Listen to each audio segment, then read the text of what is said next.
여러분들은 어떤 것이 참된 신앙생활이라고 생각합니까? 성전을 잘 나가는 것이 참된 신앙생활입니까? 한국교회 성도들은 신앙생활을 한다고 하면은 주의를 잘 지키고 교회라고 하는 성전에 나가고 성전에서 예배를 드리고 헌금을 하는 것을 신앙생활이라고 생각합니다. 하나님께서 이렇게 성전에 나와서 예배드리고 제사 드리는 것을 요구하셨더라면 왜 예루살렘의 성전을 한 개만 짓게 하셨겠습니까?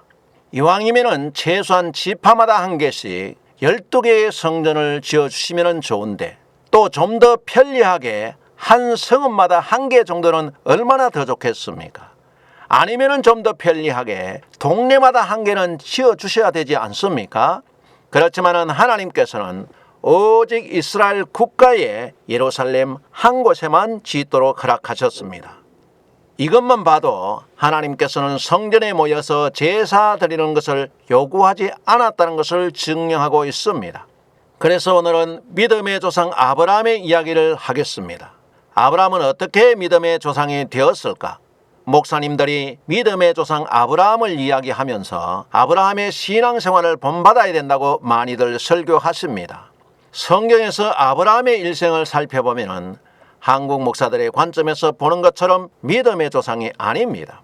아브라함은 11조도 안 드렸고 예배도 잘 안 드렸고 성전에도 잘 안 나오는 불신앙의 조상입니다. 성경에서 나타나는 아브라함은 평생 2번 번제를 드렸습니다. 가나안 전쟁에서 승리하고 난 뒤에 하나님의 언약을 받고 창세기 15장에서 한 번 드리고 자기 아들 이삭을 드리라고 했을 때 오실 메시아를 바라보면서 창세기 22장에서 한 번 드리고 2번 드렸습니다. 목사님들은 아브라함이 자기 아들 이삭도 바쳤는데 우리도 아브라함처럼 좋은 것으로 하나님께 바치자고 말씀합니다. 그리고 아브라함처럼 11조를 드리라고 말씀하고 있습니다. 이것은 궤변입니다. 아브라함이 있는 가나안 땅에는 교회나 성전이 없습니다. 아브라함이 매주일 멜기세덱의 살렘 왕궁에 가서 예배를 드린 것도 아닙니다. 오늘날처럼 주일 성수를 잘 한 것도 아니고 예배를 잘 드린 것도 아니고 성전에 잘 나간 것도 아닌데 왜 아브라함이 믿음의 조상이 되었을까 생각해 보시기 바랍니다. 아브라함이 믿음의 조상이라고 하는 것은 아브라함의 행동이 우리가 본받을 믿음의 사람이었다는 것입니다. 그렇기 때문에 아브라함은 믿음의 조상이 된 것입니다. 첫 번째로 아브라함이 제사를 많이 드리지 않아도 어떻게 믿음의 행동을 했는지 살펴보겠습니다. 아브라함은 자기가 데리고 온 조카 롯과 아브라함의 목자들이 서로 다툴 때 아브라함은 먼저 조카에게 선택권을 줍니다. 창세기 13장 8절로부터 보면은 아브라함이 롯에게 이르되 우리는 한 골육이라 나나 너나 내 목자나 내 목자나 서로 다투게 말자. 내 앞에 온 땅이 있지 아니하냐. 나를 떠나라. 내가 좌하면 나는 우하고 내가 우하면 나는 좌하리라. 이에 롯이 눈을 들어 요단 들을 바라본즉 수알까지 온 땅에 물이 넉넉하니 여호와께서 소돔과 고모라를 멸하시기 전이었는고로 여호와의 동상 같고 애굽 땅과 같았더라라고 기록이 되어져 있습니다. 여기서 아브라함의 선한 마음을 우리는 엿볼 수 있습니다. 한 권력끼리 서로 다투지 않기 위해서 제안을 합니다. 아브라함은 먼저 좋은 지역을 선택하고 갈 수 있었지만은 조카에게 먼저 선택권을 줍니다. 조카 롯은 에덴 동산 같고 애굽 땅과 같은 소돔과 고모라를 선택했습니다. 아브라함은 자기의 이익을 위해서 조카 롯을 이용하지 않았습니다. 같은 권력의 다툼을 피하기 위해서 자기의 권리를 포기하고 양보합니다. 이것이 아브라함의 마음입니다. 그리스도인들은 서로 형제와 자매라고 합니다. 우리는 주 안에서 고륙지침보다 더 소중한 하나님의 자녀들입니다. 오늘날 한국교회 목사님들은 어떻습니까? 아파트 종교 부지가 나오면 서로 좋은 것을 양보하십니까? 먼저 좋은 것을 차지하기 위해서 다투지 않습니까? 다른 교회가 옆에 있어도 바로 옆에 교회를 짓고 다른 교회의 성도들을 빼앗기 위해서 교인 쟁탈전을 벌입니다. 바울은 고린도전서 3장 10절에서 내게 주신 하나님의 은혜를 따라 내가 지혜로운 건축자와 같이 틀을 닦아두매 다른 이가 그 위에 세우나 그러나 각각 어떻게 그 위에 세우기를 조심할지니라 라고 말씀합니다. 바울은 하나님의 교회를 세울 때에 서로 조심하라고 했습니다. 하나님의 보낸 사도들과 선지자들의 터 위에 교회를 세울 때는 정말 조심해서 복음으로 세워야 하는 것입니다. 교인 쟁탈전을 벌이고 하나님의 교회를 어지럽히는 행동은 성전을 짓고 예배를 많이 드려도 성도나 목사나 구원과 상관이 없는 것입니다. 목사님들은 교회 안에서나 밖에서나 형제를 배려하고 양보하는 아브라함의 행동을 본받아야 합니다. 두 번째 아브라함의 행동입니다. 안목의 정력대로 먼저 지역을 선택하고 떠난 조카 롯이 북방 왕들에게 끌려갔다는 소식을 들었습니다. 가나안 왕들도 전쟁에서 패배했습니다. 조카 롯을 구하기 위해서 아브라함이 전쟁을 감행하는 것은 생명의 위험과 모든 것을 걸어야 하는 중대한 결정입니다. 아브라함은 조카 롯을 구하기 위해서 자신의 모든 것을 희생했습니다. 그리고 전쟁에서 승리했지만은 전리품을 하나도 취하지 않았습니다. 그 많은 전리품은 아브라함이 가져도 좋다는 가나안 왕들의 제안을 거절하고 전리품들은 모두 가나안 왕들에게 다시 돌려주었습니다. 그 전리품들은 아브라함을 치부케 할 만큼 많은 것들이었습니다. 그렇지만 아브라함은 그 많은 재산을 거절하고 돌려주었죠. 이것이 아브라함의 정의로운 믿음의 행동이었습니다. 대형 교회를 짓고 성전의 주인으로 계신 목사님들은 옆 교회가 망해서 그 목사가 어려움에 처하면 어떻게 하십니까? 아브라함처럼 자기의 모든 것을 걸고 믿음의 형제인 그 교회를 어려움에서 건지십니까? 자기 교회의 재정을 낭비해 가면서 어려움에 처한 교회를 절대 돕지 않지요? 망한 교회 성도들을 쓸어 담기에 정신이 없을 겁니다. 그리고는 우리 교회는 하나님의 축복으로 부흥했다고 말할 겁니다. 이런 모습은 우리 주위에서 흔히 볼 수 있는 장면입니다. 그 성전에서 여러분들이 모여 박수 치면서 즐거워 예배를 드려도 아브라함의 믿음과는 거리가 먼 예배입니다. 아브라함처럼 형제의 어려운 소식을 듣게 되면 자신의 일처럼 생각하고 돕는 것이 아브라함의 믿음이었습니다. 그래서 아브라함은 믿음의 조상이 될 수밖에 없는 것입니다. 세 번째 아브라함의 행동을 보겠습니다. 아브라함은 지나가는 나그네를 자기 집으로 영접하고 대접했습니다. 창세기 18장 1절로부터 보게 되면 여호와께서 마므레 상수리 숲을 근처에서 아브라함에게 나타나시니라. 오정 즈음에 그가 장막문에 앉았다가 눈을 들어본즉 사람 셋이 맞은편에 섰는지라. 그가 그들을 보자 곧 장막문에서 달려나가 영접하며 몸을 땅에 굽혀 가로되 내 주여 내가 주께 은혜를 입었사오면 원컨대 종을 떠나가지 마옵시고 물을 좀 가져오게 하사 당신들의 발을 씻으시고 나무 아래서 쉬소서. 내가 떡을 조금 가져오리니 당신들의 마음을 쾌활케 하신 후에 지나가소서. 당신들이 종에게 오셨음이니이다. 그들이 가로되 네 말대로 그리하라. 아브라함이 급히 장막에 들어가 사라에게 이르러 이르되 속히 고운 가루 세 사를 가져다가 반죽하여 떡을 만들라 하고 아브라함이 또 짐승떼에 달려가서 기름지고 좋은 송아지를 취하여 하인에게 주니 그가 급히 요리한지라. 아브라함이 버터와 우유와 하인이 요리한 송아지를 가져다가 그들의 앞에 진설하고 나무 아래 모셔 섬에 그들이 먹으니라 라고 말씀하고 있습니다.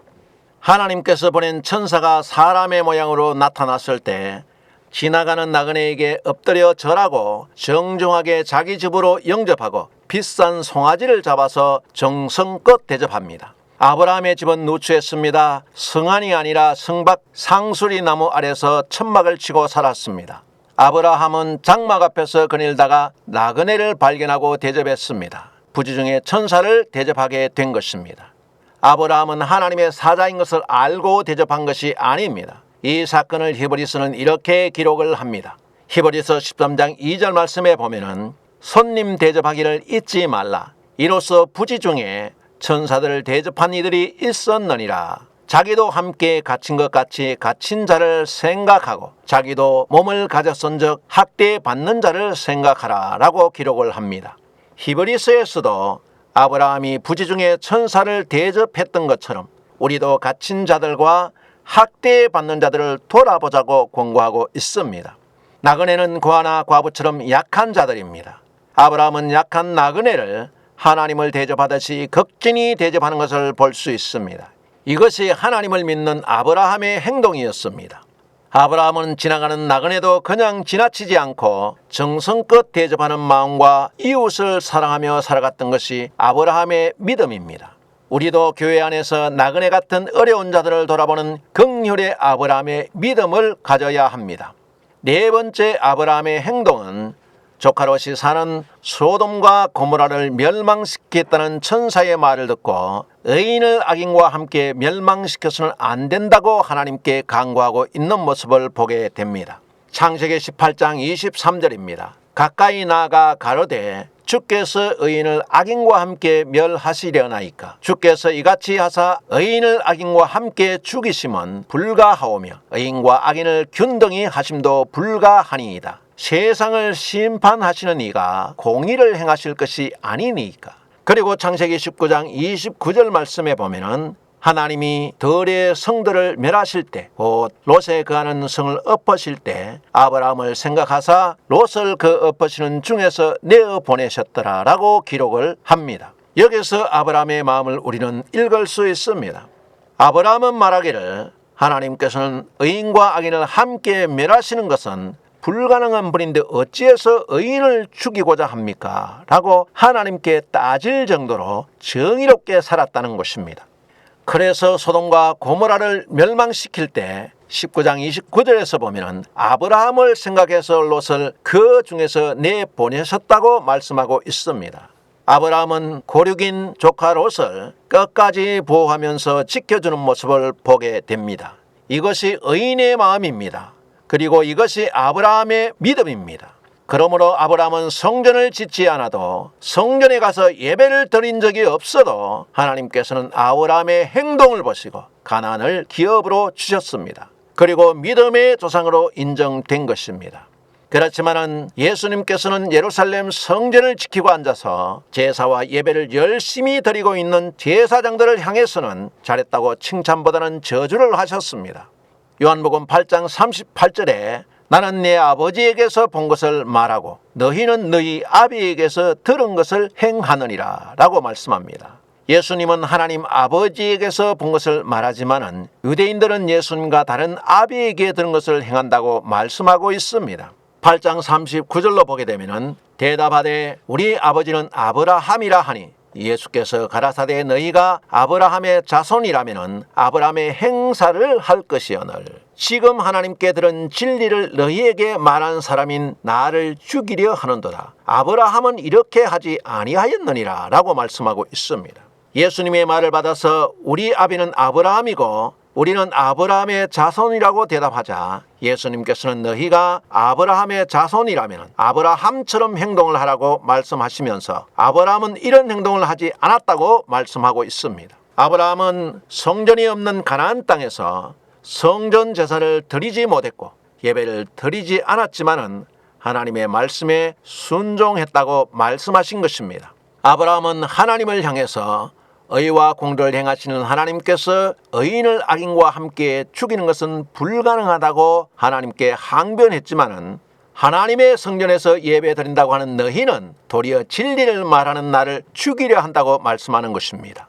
오늘날 하나님의 말씀을 전하면서 성전에서 예배를 드리는 목사님들이 돈을 위해서 예수님을 부정하고 성도들의 영혼을 죽이고 진리의 말씀을 행하지 않는다는 말씀과 같은 것입니다. 그래서 예수님께서는 유대인들의 정체를 명확하게 말씀해 주셨습니다. 요한복음 8장 44절에 너희는 너희 아비 마귀에게서 났으니 너희 아비의 욕심을 너희도 행하고자 하느니라. 저는 처음부터 살인한 자요 진리가 그 속에 없으므로 진리에 서지 못하고 거짓말을 할 때마다 제 것으로 말하나니 이는 저가 거짓말쟁이요 거짓의 아비가 되었음이니라. 내가 진리를 말함으로 너희가 나를 믿지 아니하는도다 라고 말씀합니다. 유대인들이 육신적으로는 아브라함의 후손이지만은 행동은 마귀에게서 났다고 하셨습니다.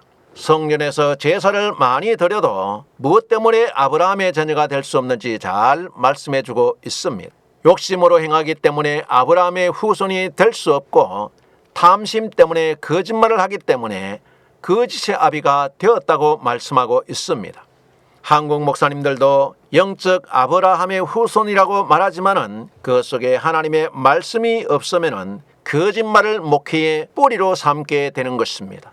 믿음의 조상 아브라함을 설교하는 목사님들이 아브라함의 행동을 알고 닮아갔으면 좋겠습니다. 성전을 짓고 성전에 앉아서 예배를 강조하고 황제 목사들이 교인 쟁탈절을 벌이면서 서로 싸우는 신앙생활은 아브라함의 믿음이 아닙니다.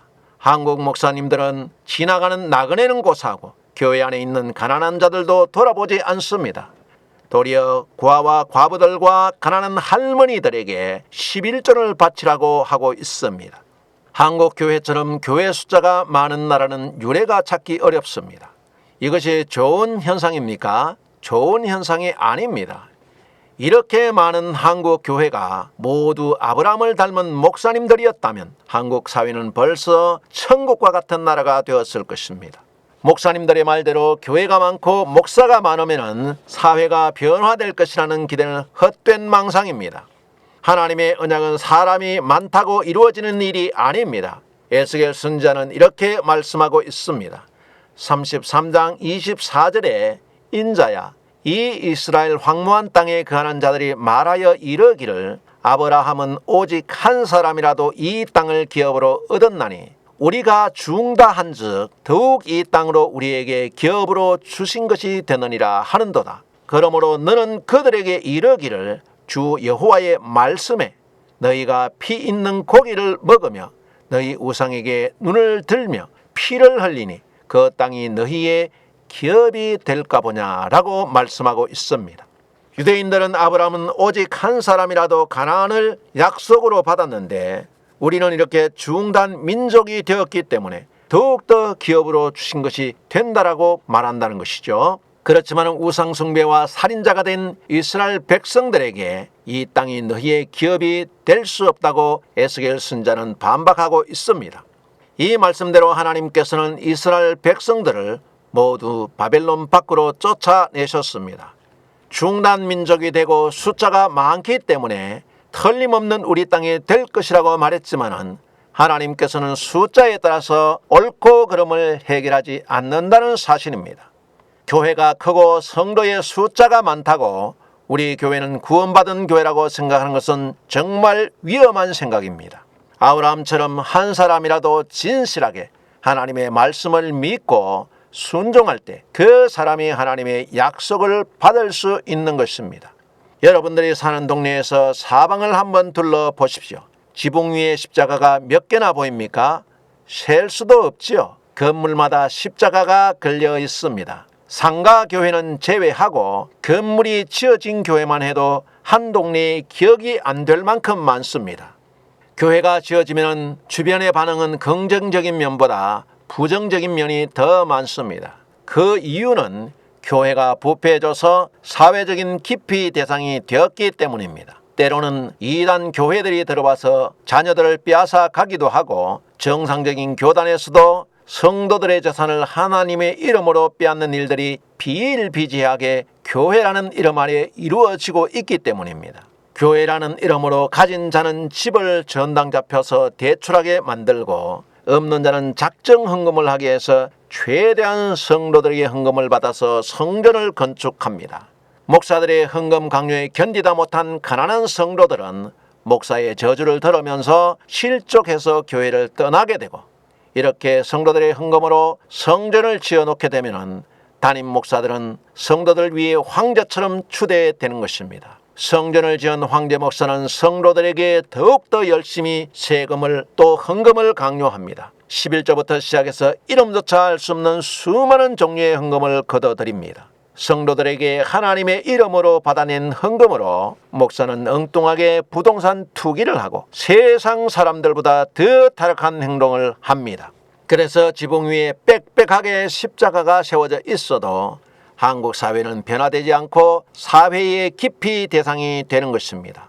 교회와 목사들이 타락했는데 어떻게 세상을 변화시키겠습니까? 돈 때문에 타락한 교황 목사들의 행동은 교회의 숫자가 아무리 많아도 사회의 암적 존재일 뿐입니다.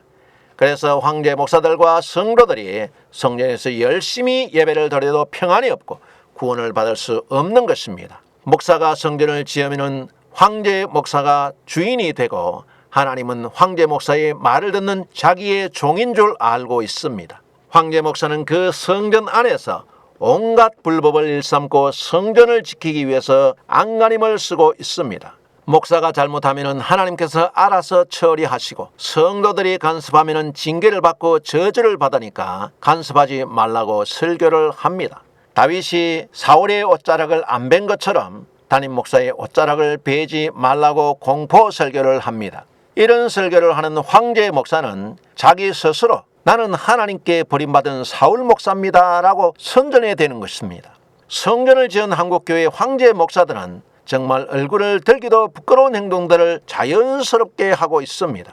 성도들을 훈련시킨다는 이유로 목사가 밤이라도 전화를 걸어서 돈이 필요하다고 하면 당장 돈을 가져오게 하는 훈련을 시킵니다. 목사가 헌금하라고 하면 언제든지 헌금해야 된다는 헌금 훈련입니다. 또 어떤 목사는 열심히 헌금 받아서 성전을 크게 짓고 나니까 성도들을 종처럼 부리고 싶어서 걷기 훈련을 시킨다는 명분으로 성도들에게 똥을 먹이는 목사도 있습니다.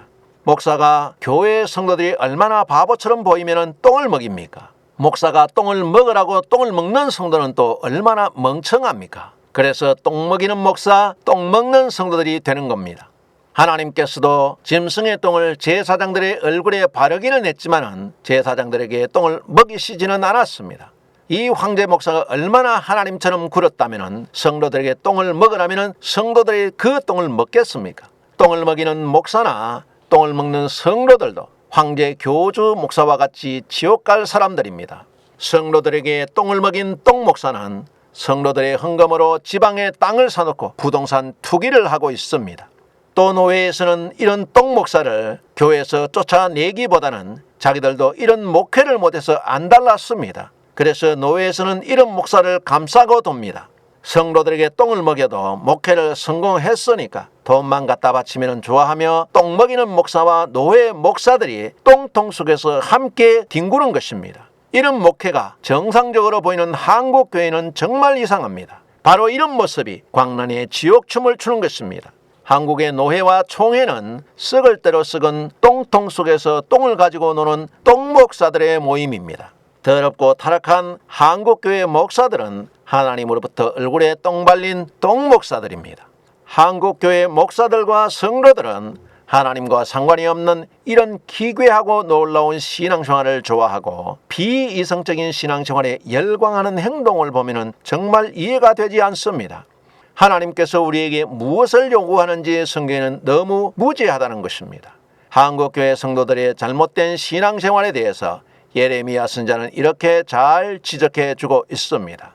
예레미야서 5장 30절입니다. 이 땅에 기괴하고 놀라운 일이 있도다. 선지자들은 거짓을 예언하며 제사장들은 자기 권력으로 다스리며 내 백성은 그것을 좋게 여기니 그 결국에는 너희가 어찌하겠느냐라고 말씀합니다. 선지자들은 거짓을 예언해주고 제사장들은 자기들의 욕심을 채우기 위해서 권력으로 백성들을 억압하지만 백성들은 이것을 좋게 여긴다는 것입니다. 그래서 예레미야 선지자는 백성들에게 결국 비전이 없다고 말씀하고 있습니다. 성전의 황제 목사들은 이렇게 성도들을 종교 권력으로 다스리면 성도들은 담임 목사가 권위가 있는 줄 알고 그것을 좋게 여기는 이런 기괴하고 놀라운 일들이 한국 교회 안에서 당연하게 벌어지고 있습니다. 이런 한국 교회가 어떻게 사회를 변화시킵니까? 도리어 교회가 사회적인 문제가 되고 있습니다. 중세 로마 교회에서는 천주 교회를 위해서 수많은 개신교 성도들을 죽이는 일도 자행했습니다. 오늘날도 목사들이 간사한 입술의 칼로 수많은 성도들의 영혼을 집단 학살하는 행동을 자행하는 것입니다. 예레미야는 이렇게 말씀합니다. 예레미야 9장 7절에 만군의 여호와께서 이같이 말씀하시되 보라 내가 내 딸 백성을 어떻게 처치할꼬 그들을 녹이고 연단하리라. 그들의 혀는 죽이는 살이라. 거짓을 말하며 입으로는 그 이웃에게 평화를 말하나 중심에는 해를 도모하는도다. 내가 이 일들을 인하여 그들에게 벌하지 아니하겠으며 내 마음이 이런 나라에 보수하지 않겠느냐, 여호와의 말이니라 라고 말씀합니다. 거짓 선지자들의 혀는 죽이는 화살 같고 입으로는 요셉에게 평화를 말하지만 중심에는 죽일 궁리를 한다고 했습니다. 그래서 하나님께서는 이런 일들로 이스라엘에게 벌을 내리겠고 하나님께서 복수하실 것이라고 경고하고 있습니다. 성도들도 황제 목사가 건물을 지어놓고 여기가 하나님의 성전이라고 하는 거짓말을 믿지 마시기 바랍니다. 한국 교회 건물들과 성전은 절간이요 사찰입니다. 목사는 성전의 부처입니다. 교회 중직들은 사찰의 사천왕들이요 권사들은 모두 관세음보살들입니다. 교황 목사들이 사찰 성전을 지어놓고 성도들에게 열심히 예불 드리면 복을 받는다고 축복의 목탁을 두드리고 있는 것입니다. 아브라함의 믿음의 행동과 너무 거리가 먼 기괴하고 놀라운 신앙생활입니다. 이스라엘 땅에는 예루살렘에만 성전이 있습니다. 한국에는 조선 팔도마다 한 개가 있는 것도 아니고 대도시마다 한 개 있는 것도 아닙니다. 동네마다 수십 개가 있습니다. 도대체 어디가 참 성전이고 어디가 하나님을 섬기는 곳인지 알 수가 없습니다. 하나님께서 이렇게 많은 성전을 지으라고 목사들에게 요구하지 않았습니다. 예수님께서는 예루살렘에 한 개밖에 없는 성전도 장사꾼들의 소굴이 된 성전을 헐라고 말씀하셨습니다. 하나님께서는 아브라함의 믿음의 행동을 요구하셨지 예배와 제사를 요구하지 않았습니다. 우리도 아브라함의 실천하는 믿음을 따라가야 합니다. 성전에서 예배 드리는 종교 생활은 믿음이 아닙니다. 이런 종교 행사는 다른 이방 종교에서도 얼마든지 많이 합니다. 아브라함은 성전에서 예배 드리는 것을 중요하게 생각하지 않았습니다. 아브라함은 거부였지만은 가나안 땅에 가서 성전을 하나도 짓지 않았습니다. 선교센터도 짓지 않았습니다. 하나님께서 원하시는 것이 아니기 때문입니다. 아브라함은 오직 하나님의 말씀을 생활 속에서 실천하는 믿음의 사람이었습니다. 우리가 좋아하는 신앙생활을 하지 않아도 아브라함은 믿음의 조상입니다. 성전 지키는 목사 되지 말고 탐심을 버리고 마음을 지키고 하나님의 말씀을 지키는 목사들이 되어야 합니다. 아브라함은 혼자서도 하나님의 말씀을 실천하면서 하나님으로부터 가나안을 약속으로 받을 수 있었습니다. 우리도 아브라함처럼 행동으로 하나님의 말씀을 따르고 하나님의 말씀을 지켜서 생명에 들어가시기를 축복합니다. 다음은 성전 지키는 목사는 지옥 간다 2편입니다.